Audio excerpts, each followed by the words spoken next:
Temos a companheira Cristiana, que há de nos falar sobre o capítulo 5 do Livro dos Espíritos, Considerações sobre a Pluralidade das Existências, questão 222.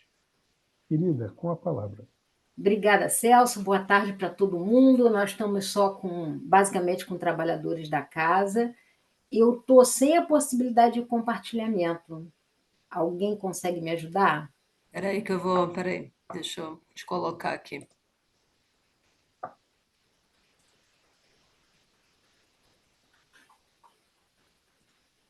Você está como host agora, vai lá.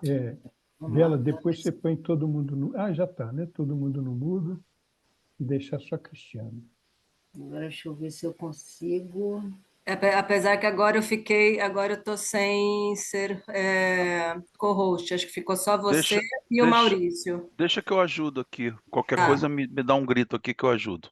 Mas por enquanto pode seguir, tá tudo tranquilo. Eu fiquei sem agora qualquer possibilidade de fazer mudança. Eu vou te colocar também como co-host. Toca a palestra aí, Cris. Beleza, gente, vocês conseguem ver já aí na tela o... Tá o PPT sem ser apresentação. Beleza.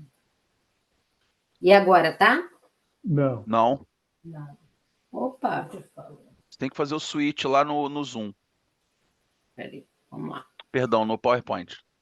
No PowerPoint. Você tem que, se você tiver com duas telas, está com duas telas? Não, eu desliguei, eu estou com uma só. Botei para iniciar do primeiro slide direitinho. O Zoom está compartilhando uma janela. Mas é o modo apresentação, acho. Mas é que você deve ter colocado na outra janela do Zoom. Peraí, vamos lá. Você tem que olhar onde é que está o teu PowerPoint e onde que vai estar a apresentação. Eu acho que eu coloquei na outra do Zoom mesmo, peraí. Provavelmente é isso. Vamos começar de novo. Tadã.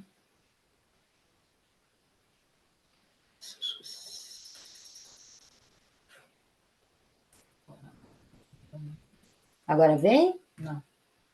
Não? Nope. Então, peraí, deixa eu fechar tudo. Desculpa, gente. Vamos lá, novamente. Não pensava de passar por um... Bom, enquanto a Cris está colocando, Bela, eu não consigo te colocar como co-host, porque agora que eu me toquei que eu não sou co-host.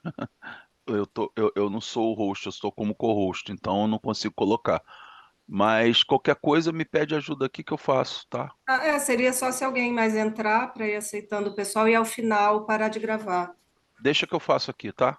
Tá, beleza, obrigada. Deixa eu tentar. Tem mais alguém como co-host que eu não sei quem é. Sou eu. É você, Celso. Beleza. E eu estou tentando passar aqui. Tá relax, Celso. Pode deixar que eu paro a gravação. Depois a gente edita o vídeo. Também pode continuar gravando, Cris. Depois a gente edita o vídeo para sair só a sua palestra. Sim. Pô, gente, chateada que eu estou perdendo tempo. Caramba. Não fique chateado. Os espíritos não estão chateados, como é que você vai ficar chateado? Vamos lá, Zoom. Peraí, compartilhar. Não, está desligada, a janela compartilhada aqui.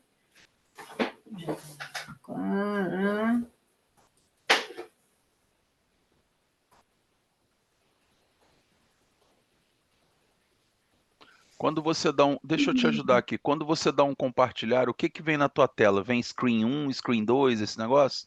Vem guia do Chrome, janela e tela cheia. Na janelas, eu tinha aberto o PPT. Não, você fecha o PowerPoint, por favor. Fecha o PowerPoint. Vamos lá. Tá fechado. Agora você vai lá em compartilhar a tela. Peraí.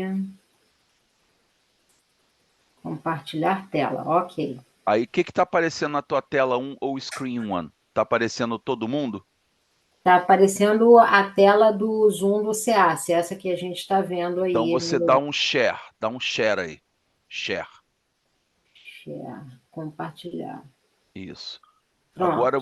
Agora você carrega o teu PowerPoint. Onde está o teu PowerPoint? Espera aí, deixa eu catar ele aqui. Momento.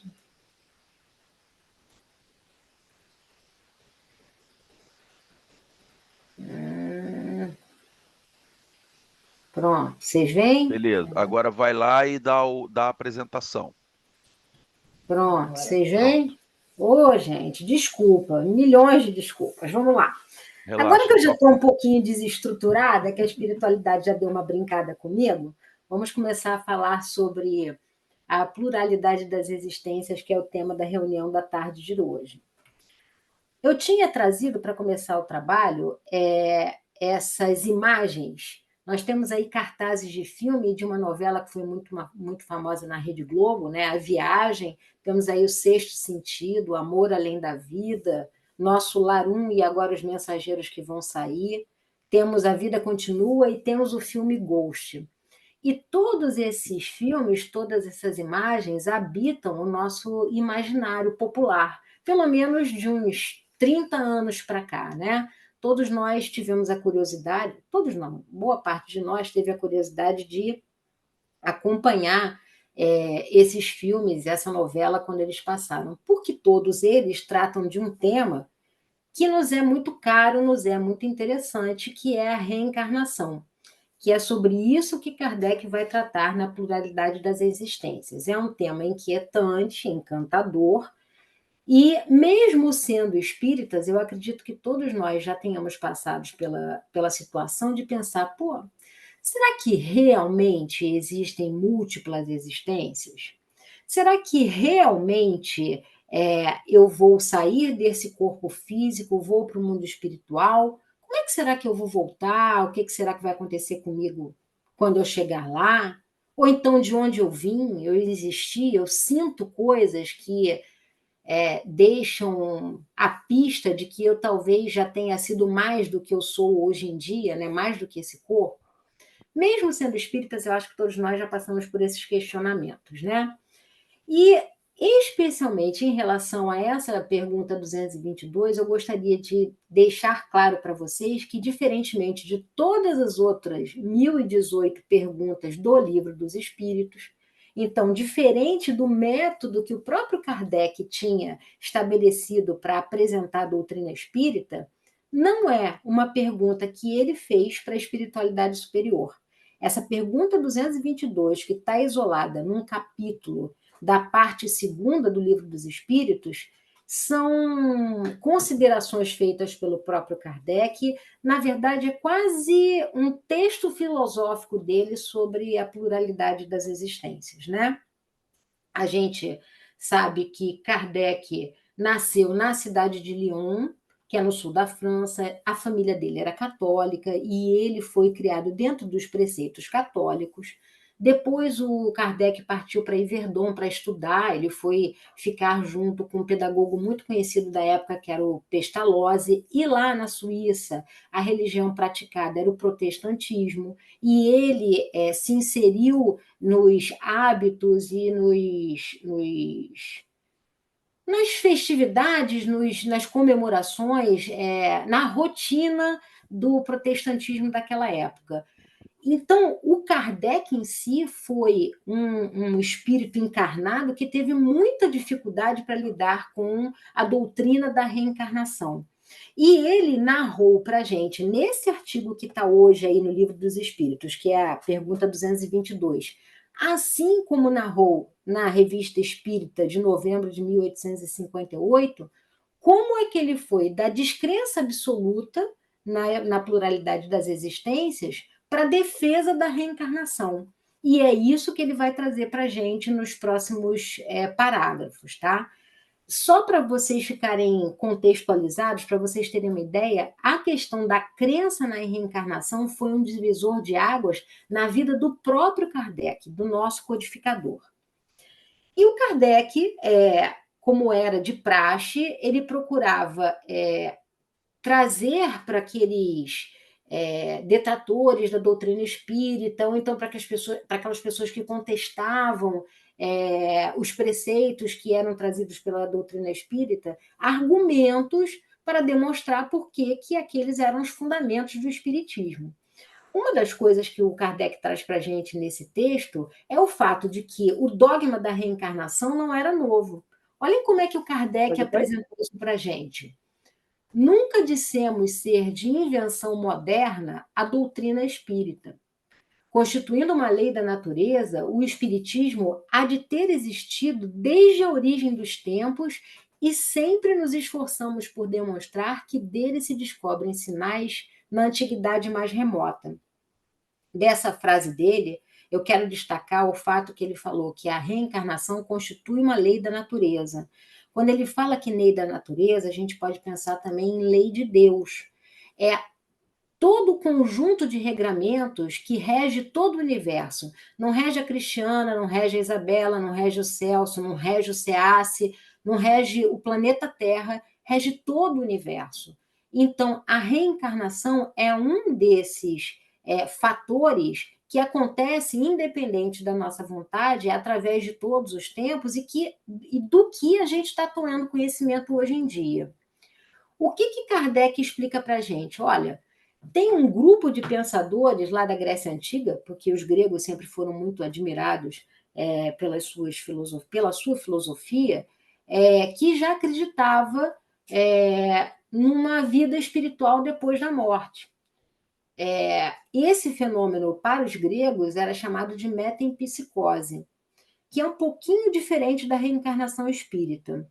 É interessante falar que Pitágoras, aquele mesmo do Teorema de Pitágoras que a gente fala na escola, Pitágoras ele foi um grego que precedeu Sócrates, que precedeu Platão, que também falam de reencarnação, e Pitágoras ele foi, supõe-se que ele tenha sido criado, a história supõe que ele tenha sido criado por um convívio com egípcios, ele teria sido educado por um faraó e também com indianos.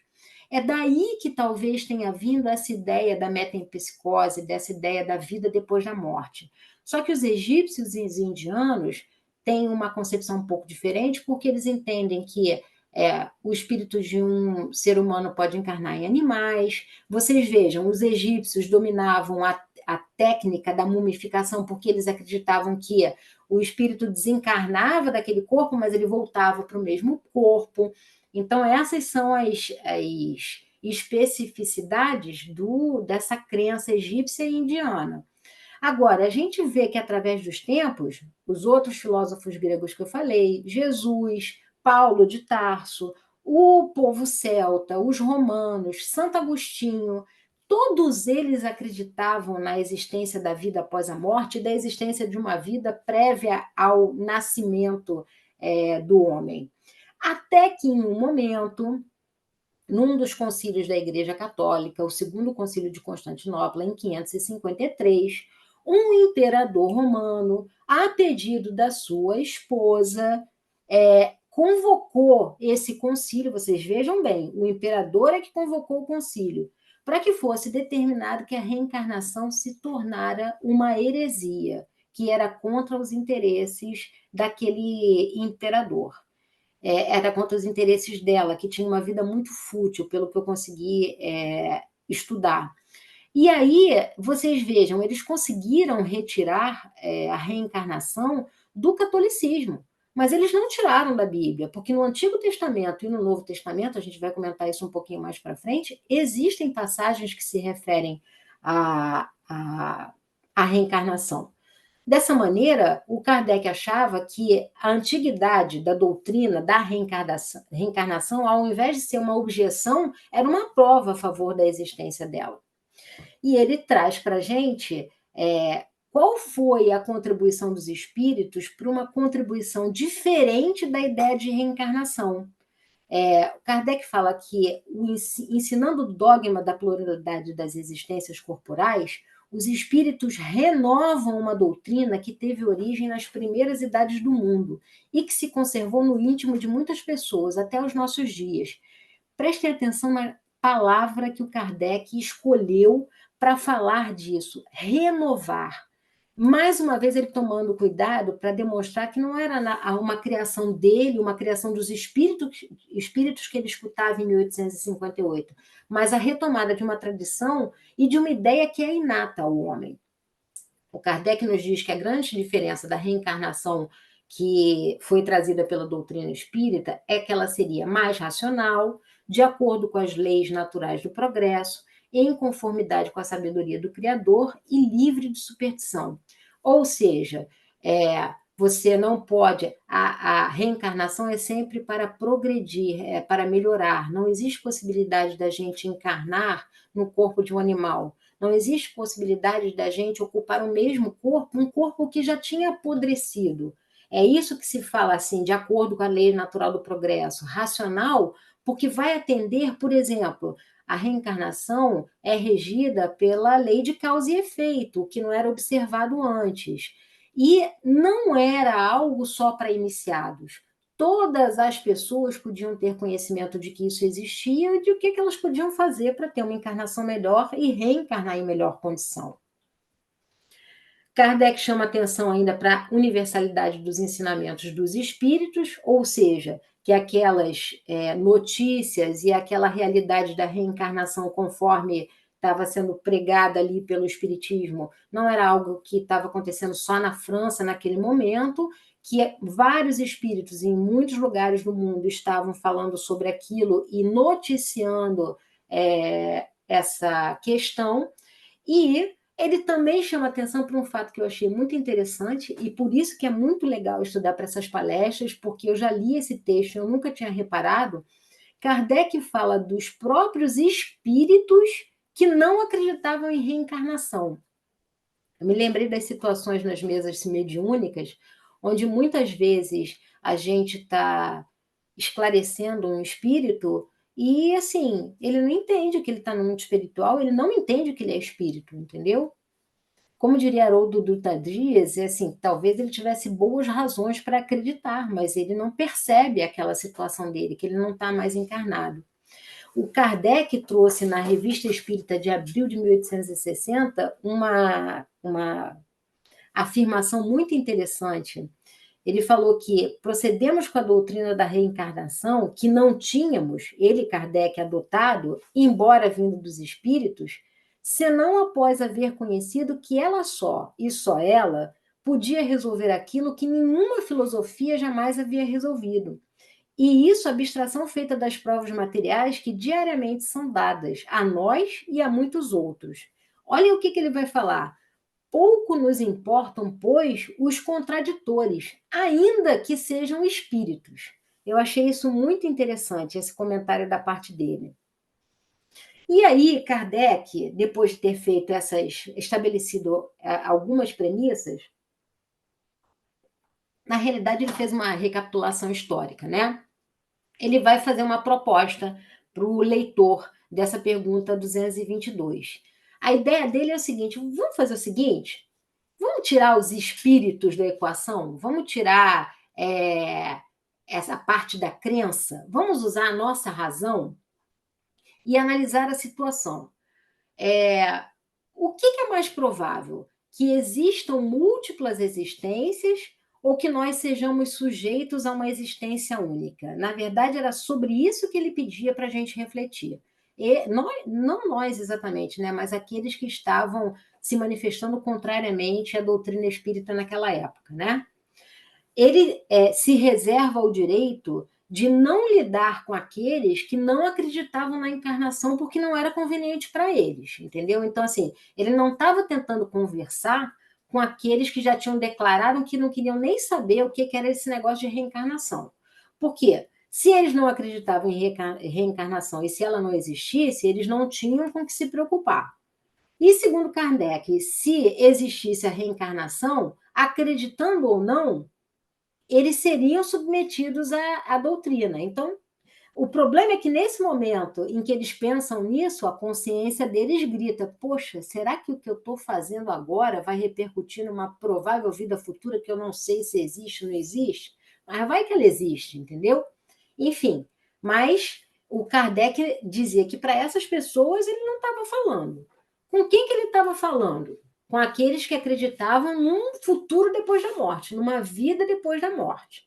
E mesmo assim, não dava para lidar com materialistas, porque os materialistas não tinham como acreditar no futuro depois da morte, porque eles não acreditavam no mundo espiritual, e nem acreditavam nos panteístas, que eram aqueles que acreditavam que quando nós morremos, o nosso espírito vai para um grande todo universal, que nós voltamos para algo indivisível. Não, ele estava falando para aqueles que se identificavam como indivíduos também no plano espiritual, como uma continuidade do que nós somos hoje em dia. E aí Kardec vem com o exemplo dele, né? Vamos nos imaginar numa posição futura. Existem pessoas que são de muito valor, e aí eu vou dar um exemplo, Madre Teresa de Calcutá, Chico Xavier, e existem pessoas que são mais, que são perversas. Kardec usa o vocábulo réprobo. O que o Kardec diz é que ambas vão desencarnar. E aí? Esses dois seres, alguém reconhecidamente bom e alguém reconhecidamente que não é tão bom assim, vão para o mesmo lugar? E se eles forem, qual é a utilidade de a gente praticar o bem? Né? Pensemos o seguinte, nós não somos nem Madre Teresa, nem nós somos Hitler também, nós somos espíritos em uma condição intermediária. E olha o que o Kardec fala para a gente, que nas filosofias que não aceitam a reencarnação, que não aceitam a pluralidade das existências, o destino de um espírito que acredita na vida depois da morte é o céu ou o inferno, para toda a eternidade. Gente, vamos lá. Se a gente der a sorte de cair na coluna dos que são os bons, dos que vão para o céu, vocês já pensaram que deve ser ficar a eternidade aguardando, tocando harpa no céu, para aguardar o momento do juízo final? Talvez seja uma tortura tão grande quanto ir para o inferno, né? Então, o Kardec perguntava, existe alguma lógica em a gente acreditar que aquilo que se passa numa vida de 30, 50, 80 anos vai determinar o que nós vamos ser por toda a eternidade? E aí Kardec propõe, né? Como ele, na verdade, ele propõe para os espíritos intermediários. Ele diz que o espírito intermediário reconhece que sofre e que não é tão feliz quanto podia ser, porque o espírito intermediário sabe que na frente dele tem gente que está em melhor condição. E aí ele pergunta, quer mudar a posição com quem está na sua frente, com quem está melhor? E aí a gente parte do pressuposto que a resposta seja que sim, eu quero ir para um lugar melhor. O que eu devo fazer para me colocar numa posição mais agradável para a minha existência? O que o Kardec fala é que a gente não tem que fazer quase nada. A gente tem que recomeçar o trabalho mal executado e executá-lo melhor. Na verdade, a gente vai ter uma oportunidade de repetir a nossa prova. E essa proposta não está de pleno acordo com o ensino de Jesus? Está, porque essa foi a proposta que ele veio trazer, a proposta de amor, a proposta de perdão, até de auto-perdão, gente, porque para a gente poder começar de novo, a gente tem que compreender que a gente fez mal. Mas, no fundo, todos nós queremos essa instância de apelação, todo mundo quer uma segunda chance. E o que a gente pode pensar é naquela passagem evangélica na qual Jesus falou: qual dentre vós é o homem que, pedindo-lhe pão ao seu filho, lhe dará uma pedra? Ou pedindo-lhe peixe, lhe dará uma serpente? Portanto, se vós, sendo maus, sabeis dar boas dádivas aos vossos filhos, quanto mais o vosso Pai que está nos céus dará boas coisas aos que lhe pedem. Vamos lá, gente, se nós, humanos, nesse estágio intermediário, nesse mundo de provas e expiações onde o mal ainda prevalece sobre o bem, se nós tentamos atender aos nossos filhos de todas as maneiras, aos nossos amados, às pessoas que nos são queridas, por que o Criador de todo esse universo agiria de forma diferente? Não faz sentido. E aí eu fico me questionando, por que os homens, porque isso é uma estrutura humana, criaram uma doutrina que é tão punitiva, quando Deus, Jesus e Kardec, na realidade a espiritualidade superior, trazem uma mensagem constante de misericórdia, de oportunidade de recomposição. E eles nos prometem, e na realidade a única coisa, o único determinismo da doutrina espírita é a gente saber que a gente está caminhando em direção à perfeição. Todos nós. A condenação é a perfeição. Então, assim, fica difícil de acreditar numa encarnação única quando o projeto universal é muito maior do que esse, né? Projeto divino. E pensar que um Deus que é soberanamente bom e justo não poderia impor a encarnação, porque o ser humano vê a encarnação como sofrimento, é um contrassenso, porque Deus não poderia impor a encarnação, mas então, ele teria criado uma pena eterna, uma pena da qual um espírito não pudesse escapar, ou seja, o espírito não poderia se aperfeiçoar. Que crítica é essa que diz que Deus não pode impor a reencarnação, mas que aceita a possibilidade de uma pena eterna, né? Quando nós falamos de Deus soberanamente bom e justo, nós estamos falando dos atributos de Deus que são previstos lá na pergunta 13 do Livro dos Espíritos. E eu gostaria de conversar com vocês sobre isso, falar para vocês isso, que durante os meus estudos, eu tive a oportunidade de perceber que o atributo da bondade e da justiça, eles são juntos. Juntos, porque assim, por que toda vez que a gente escuta o soberanamente bom e justo tá conjugado? Porque não existe justiça divina que não passe pela bondade, não existe justiça divina que não seja boa. E assim, esse Deus que propõe a reencarnação, ele está propondo a reencarnação como uma oportunidade. Só que é uma oportunidade que nós temos que aproveitar. Deus é pai, mas Deus não é paternalista. Deus não vai chegar para nós, que somos criaturas, e vai fazer o seguinte: só porque existe o amor de Deus, só porque eu prego que as pessoas têm que progredir através do amor, eu amo você, você me ama e você vai progredir. Deus não vai passar a mão na sua cabeça, Deus não vai te empurrar, Deus não vai te puxar, Deus vai te dar a oportunidade de você conquistar, na verdade, do seu espírito conquistar a sua evolução. Todos nós nascemos simples e ignorantes, iguais simples e ignorantes.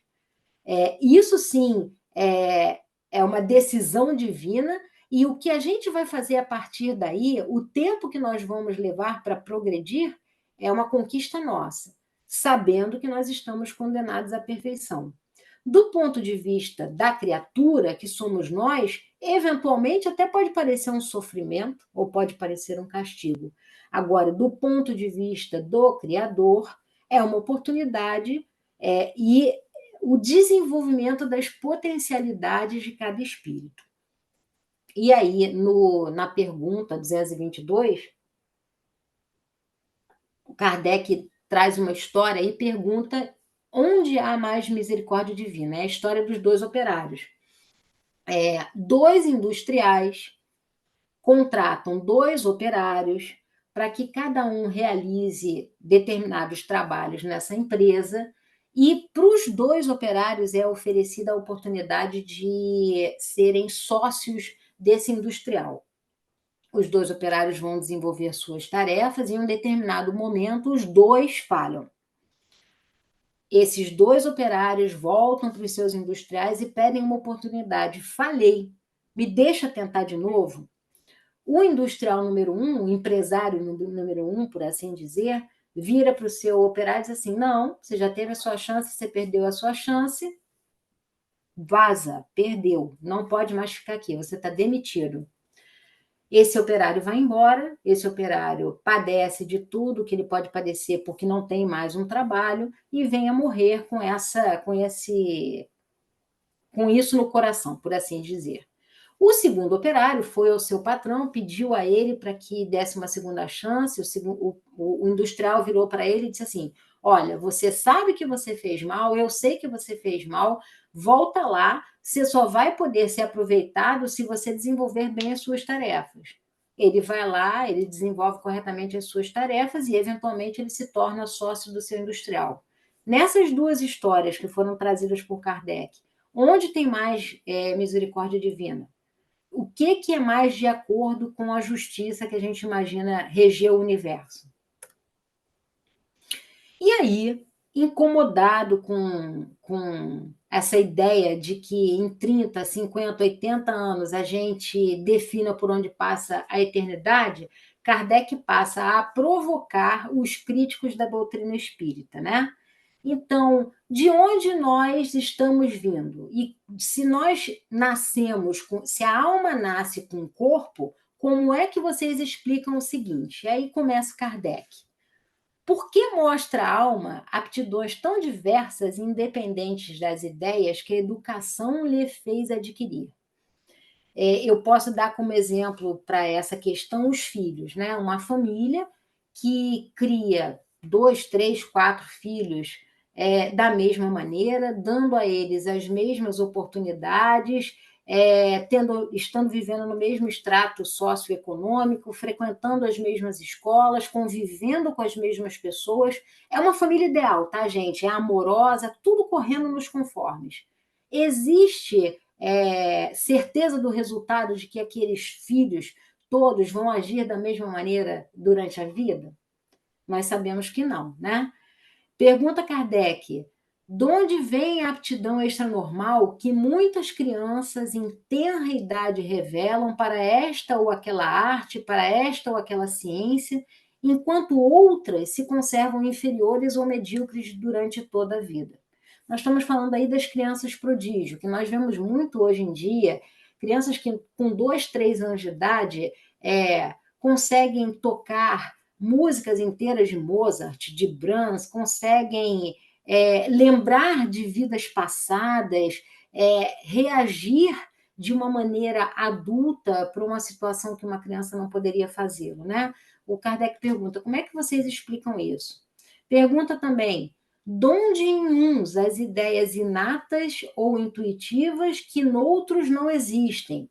E eu me lembrei de um outro filme que eu vi, que eu não botei lá na frente, né? O Homem que Via o Infinito, que era um indiano que trabalhava num lugar assim, de muitas parcas possibilidades, numa aldeia, num cantão da Índia, e, de repente, resolvia problemas matemáticos muito complexos, a ponto de alguns grandes professores do mundo virem a ter com ele e apresentarem problemas insolúveis, e ele resolvia esses problemas matemáticos insolúveis. Perguntavam para ele: fulano, como é que você está resolvendo isso? Essa história é verídica, tá, gente? Como é que você está resolvendo isso? E ele dizia: não sei. Ele sabia chegar no resultado, o cérebro dele conseguia fazer o caminho do resultado, mas ele não conseguia compreender o raciocínio que estava sendo desenvolvido aí, tá? Tem outra pergunta dele aqui: onde em certas crianças o instinto precoce que revelam para os vícios ou para as virtudes os sentimentos inatos de dignidade ou de baixeza, contrastando com o meio em que elas nasceram. Então, por exemplo, uma criança muito amorosa, muito carinhosa, muito dócil, que tenha nascido num meio muito violento, como a gente vê hoje em dia, aqui no nosso Rio de Janeiro mesmo, né? A gente às vezes consegue, numa convivência fraterna, ver uma criança que passa por tudo e mais alguma coisa, e ainda assim, quando chega ali naquele momento, consegue ter uma troca tranquila com a gente. Onde é que ele aprendeu a ter essa troca, entendeu? Me lembrei também do filme O Anjo Malvado, de um garoto de 8, 9, 10 anos, absolutamente perverso. O garoto era o capeta, fazia as coisas mais absurdas e colocava o primo contra a tia, que o estava criando. Então, assim, eu não conheço quem não tenha ficado com uma certa raivinha do personagem ali naquele momento. Poxa, como é que cabe tanta maldade dentro de uma criança?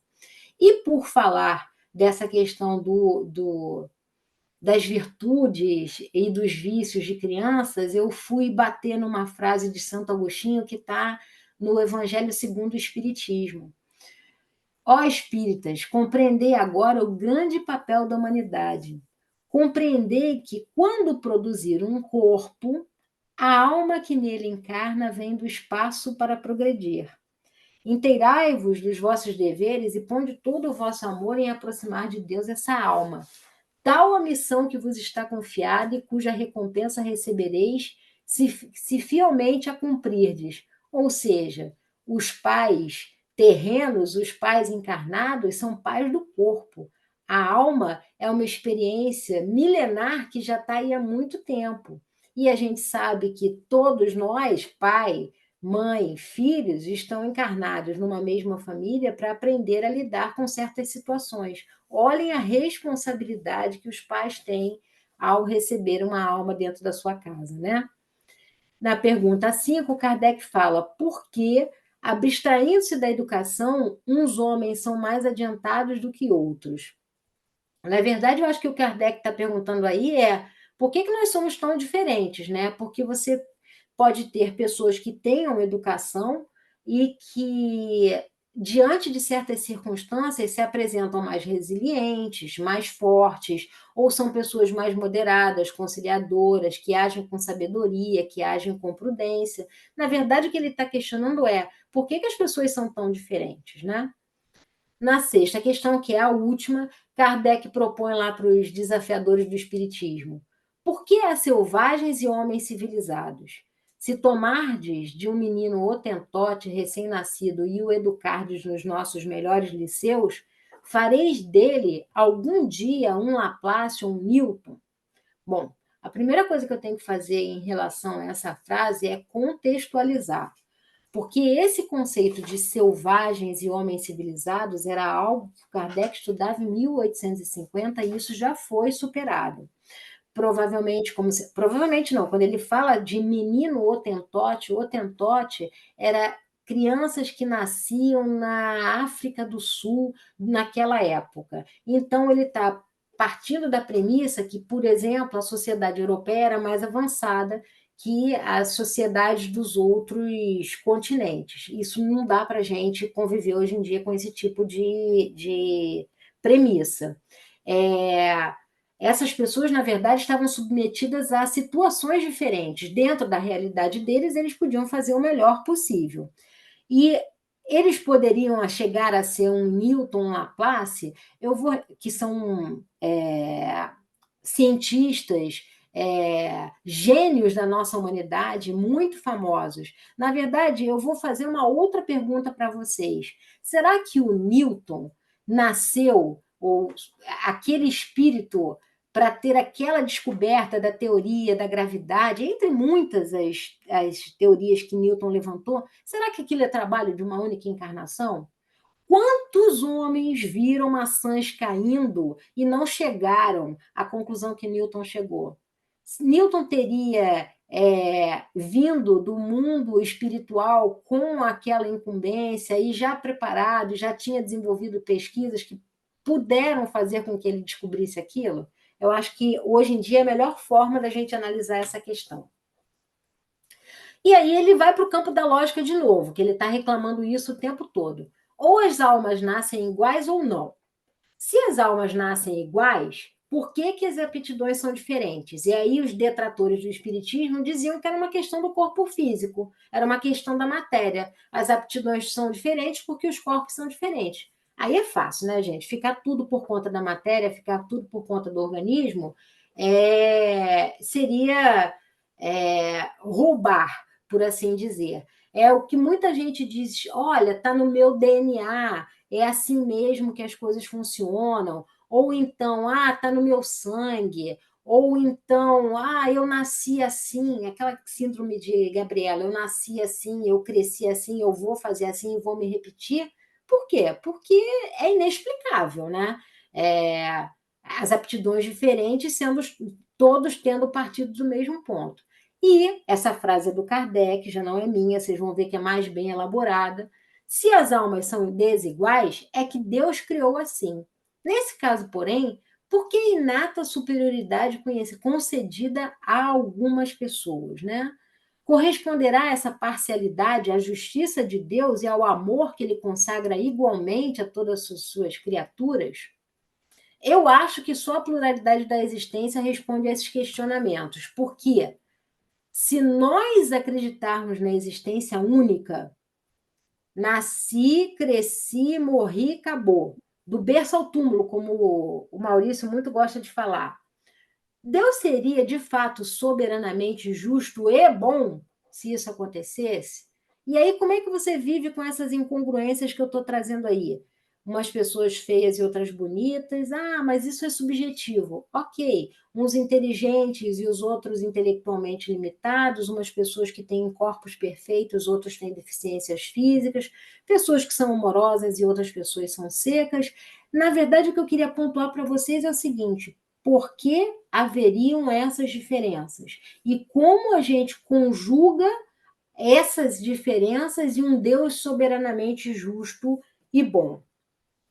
Acho que há uma certa incompatibilidade. E, assim, essas questões que eu fiz anteriormente são questões que nós devemos nos fazer sempre, porque essas questões nos levam a crer na pluralidade das existências, porque é a pluralidade das existências que nos dá a oportunidade de aprender, igualzinho a gente passa no ensino formal. A gente só consegue chegar à faculdade se a gente tiver feito ensino fundamental. É tudo passo a passo, e é tudo fruto do trabalho da gente. Para a gente chegar numa determinada série mais avançada, a gente precisa ser aprovado nas provas do anterior. E é essa gradação, e é essa evolução, é esse progresso que Deus demanda do espírito que somos nós, né? A crença da pluralidade das existências nos dá resposta para todas aquelas questões que eu fiz anteriormente. É que nós notamos que na pluralidade da existência, oh meu Deus do céu, com a pluralidade das existências, a desigualdade que notamos nada mais apresenta em oposição à mais rigorosa equidade. É que apenas vemos o presente e não o passado. E aí a gente vai ter aí agindo a lei de trabalho, a lei de igualdade e a lei de progresso, para todo mundo, para todos os espíritos em todo o universo. E quanto ao futuro, né? Kardec estava falando daqueles que achavam que a gente vinha do nada, encarnava num corpo, e quando a gente vai para o nada, né? Como é que se explica esse momento após a desencarnação? E aí, lembrando que Kardec continua trabalhando com a lógica, ele não está nem colocando o espírito na jogada, ele só está querendo trabalhar com consequências e resultados. Depois da morte de duas pessoas distintas, qual é o futuro delas? Se a nossa existência atual é que só ela decidirá da nossa sorte vindoura, quais na vida futura as posições respectivas do selvagem e do homem civilizado? Se eles estão no mesmo nível ou se acharão distanciados um do outro no tocante à soma da felicidade eterna que lhes caiba. E aí eu retomo aquele exemplo que eu dei anteriormente dos irmãos. A gente não sabe qual vai ser o resultado da criação igual para todos os irmãos, e o lugar onde esses irmãos vão na erraticidade, no mundo espiritual, não necessariamente é o mesmo, apesar de eles terem passado na nossa situação ideal por circunstâncias iguais durante o tempo todo. E aí Kardec vem com a seguinte questão, proposta, provocação. O homem que trabalhou toda a vida por melhorar-se virá a ocupar a mesma categoria de outro que se conservou em grau inferior de adiantamento, não por culpa sua, mas porque não teve tempo nem de possibilidade de se tornar melhor? E aí eu me lembrei, eu vou até partir para um exemplo mais benéfico para o espírito, né? Vamos supor que a vida inteira você tenha sido uma pessoa difícil, você tenha sido uma pessoa avarenta, você tenha sido uma pessoa egoísta, que não se preocupou com os outros, uma pessoa que viveu para si mesma, satisfez todos os seus caprichos e todas as suas vontades. No final da sua vida, te dá um estalo. E você vê que você estava errado, que tudo aquilo que você fez e defendeu e que você foi ao longo de toda a vida não está certo, não funcionou. E você quer se redimir, mas pumba, desencarna. Essa pessoa, ainda mais consciente, estaria condenado para o resto da eternidade a ficar no inferno? Vocês já pensaram nisso? A pessoa tendo começado a tomar consciência, não ter oportunidade de se modificar, há alguma justiça nesse tipo de tratamento ao espírito? Kardec pergunta também, o que praticou o mal por não ter podido instruir-se, será culpado de um estado de coisas cuja existência em nada dependeu dele? E aí eu me lembrei de um exemplo que é muito contundente para a gente falar sobre essa hipótese. Há muito tempo eu aprendi que nos povos originários, quando nascia uma criança que tinha algum defeito físico, ou, por exemplo, quando uma mãe concebia e dava à luz a gêmeos, essas crianças eram mortas. A criança com deficiência física era morta, a criança que era gêmeo, escolhia-se um dos dois e o outro era morto também. Por quê? Isso era cultural, era como se fosse um mal... oh, meu Deus do céu, um mau presságio, era como se fosse ruim para toda a tribo, era a prática deles. As pessoas que cometiam, vou botar entre aspas, esse homicídio, na verdade, esse infanticídio, matavam seu próprio filho, essas pessoas podem ser julgadas por isso? Não, porque elas viviam dentro da prática que elas aprenderam, entendeu?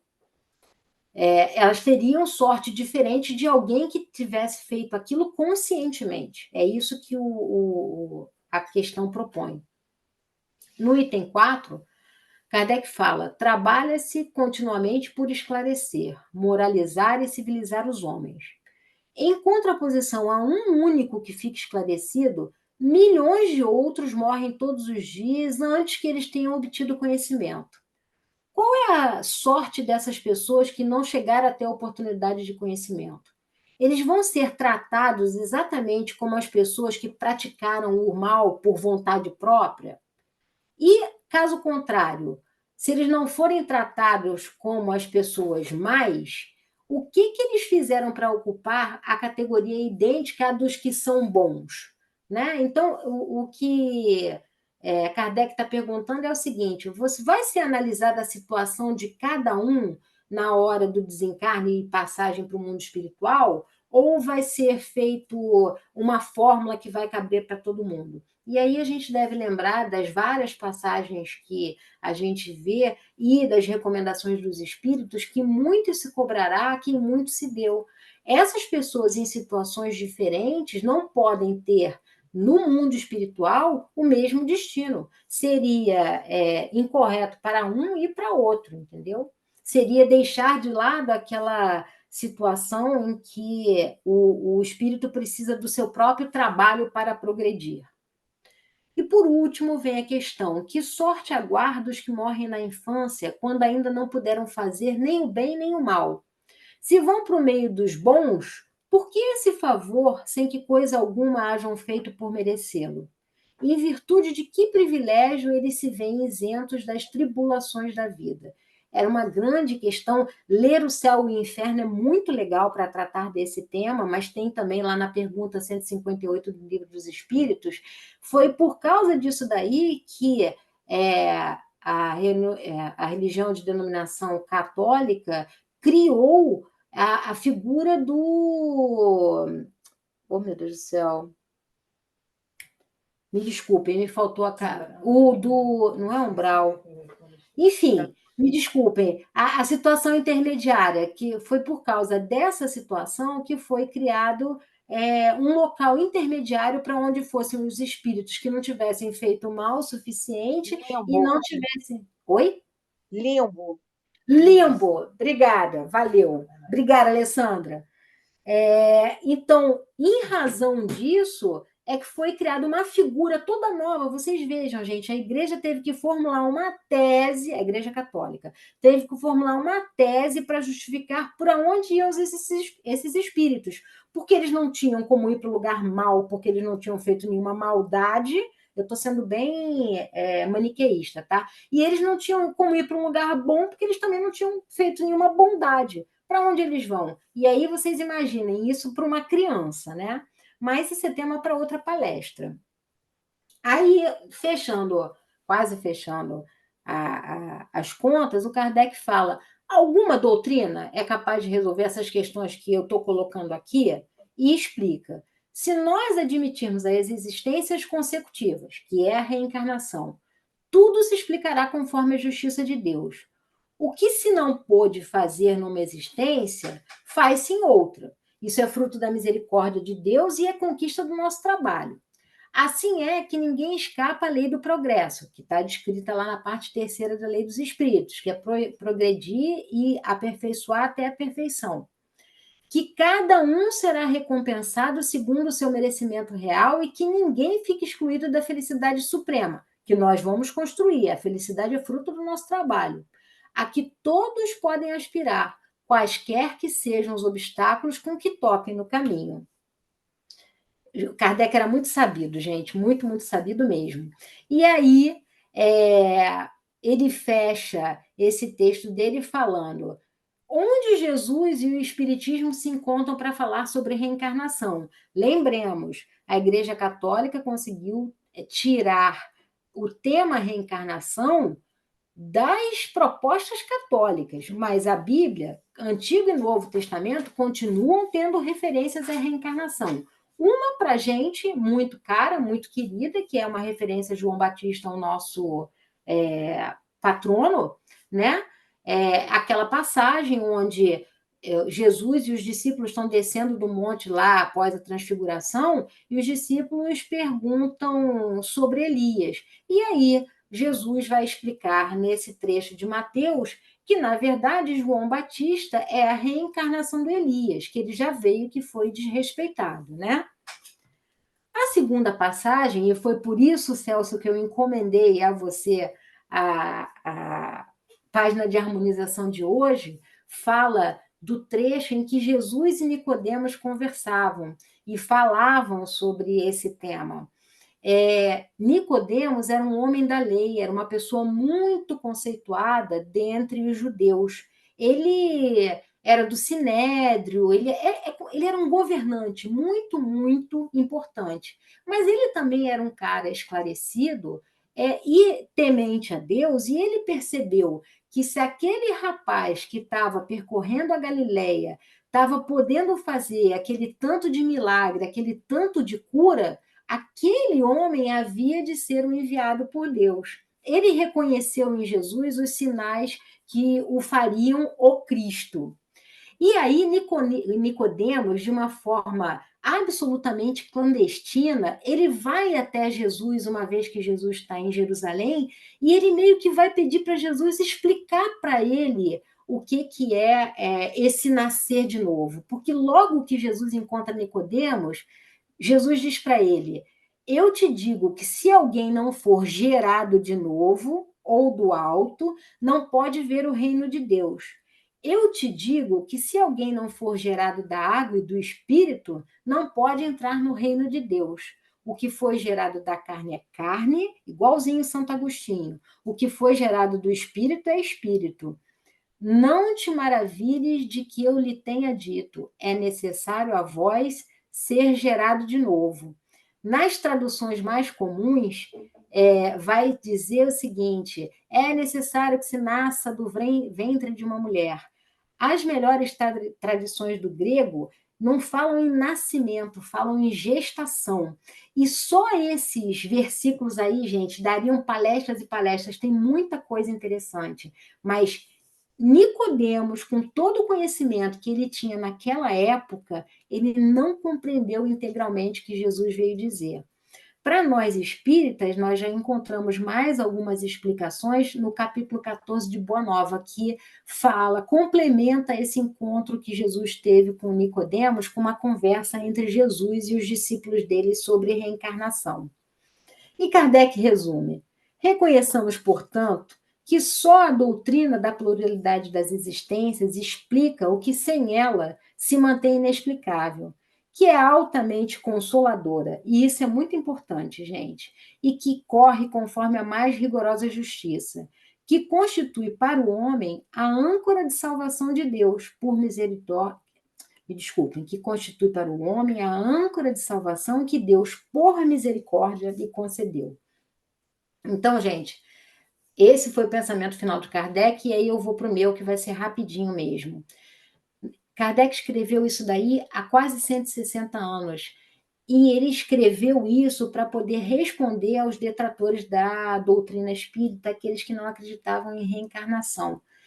E muitas vezes nós espíritas nos encontramos em 2020 respondendo as mesmas coisas, né? Então eu acho que a gente ainda tem muito o que aprender, temos muito o que fornecer às pessoas de conhecimento para que elas possam tirar as suas mais rigorosas conclusões, mas sempre pensando nessa dualidade que Kardec propôs. O que é mais o razoável ante ao que nós sabemos hoje, que é a doutrina de amor divino? Uma existência única ou multiplicidade das existências que nos permite o progresso? É essa pergunta aí que eu deixo para vocês na tarde de hoje, com essa imagem de Jesus que está sempre nas minhas palestras, porque eu acho muito serena. É assim que eu imagino ele olhando para a gente e olhando pela gente. Obrigada pela paciência de vocês. Cristiana, muito obrigado. Muito obrigado mesmo.